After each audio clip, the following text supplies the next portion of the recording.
তো কারা কারা লাইফে চাকরি করতে চাও হাত তোলো। বাহ, অলমোস্ট সবাই হাত তুলেছে। শুধুমাত্র তুমি তুমি আর তোমরা তিনজন বাদে, রাইট? ওকে, হাত নামাতে পারো। তোমরা তিনজন চাকরি না করে কি করতে চাও? বিজনেস। বিজনেস, ওকে। তাহলে বাকিদেরকে একটা সাজেশন দেই, তোমরা আজকেই তোমাদের সিভি গুলো এই তিনজনকে দিয়ে রাখো, কারণ একটা সময় এই তিনজনের কাছেই তোমাদের যেতে হবে চাকরির জন্য। দেখো, একটা দেশে সবাই যদি চাকরির পেছনে ছোটে, কেউ যদি ব্যবসা না করে, তাহলে তারা চাকরিটা করবে কোথায়? তাদেরকে চাকরিটা দেবে কে? সরকারের পক্ষে তো সবাইকে সরকারি চাকরি দেওয়া পসিবল না, তাই না? এখন একটা দেশের ইকোনমি বা তার জিডিপি পুরোপুরি নির্ভর করে তার দেশের উৎপাদন ও ব্যবসার উপর।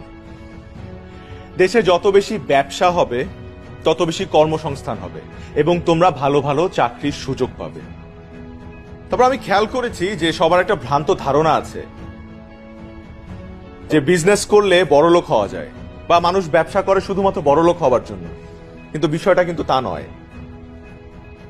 ব্যবসা না করলে নতুন আইডিয়াস জেনারেট হবে না, আর নতুন আইডিয়াস জেনারেট না হলে দেশের ইকোনমি বা দেশকে উন্নয়নের শীর্ষে আমরা নিয়ে যেতে পারবো না। তো এই কারণে বলছি যে সবাই চাকরি চাকরি করো না, মাথা থেকে এই ভূত ছেড়ে ফেলো, উদ্যোক্তা হও, বি অ্যান এন্টারপ্রেনার। সেখানে দেখবে যে তোমার সম্ভাবনা সীমাহীন। আই এম সরি, আমি মনে হয় আবারও সেই বোরিং বক্তৃতা দেওয়া শুরু করে দিয়েছি। আর কোনো বক্তৃতা নয়। আমি আবারও আমার রেসপেক্টেবল টিচারদেরকে ধন্যবাদ জানাতে চাই আমাকে ইনভাইট করার জন্য, and thank you each and every one of you for being here.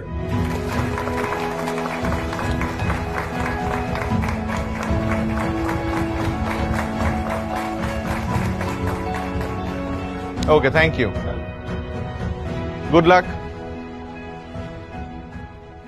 আরে ফিউচার এন্টারপ্রেনার্স, কি অবস্থা? স্যার কিছু বলতে চাই। হ্যাঁ, বলো না। আচ্ছা দাঁড়াও, তোমরা কি আবার আমার বোরিং স্পিচ শুনে বিজনেস থেকে চাকরিতে ডাইভার্ট হয়ে গেলে নাকি? না না স্যার, আমরা আসলে আপনার সাকসেসের গল্পটা শুনতে চাই।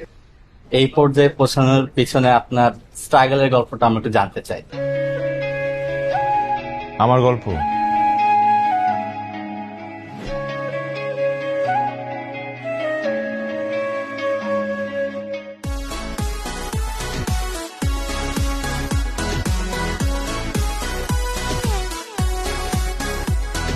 Welcome to batch number 30!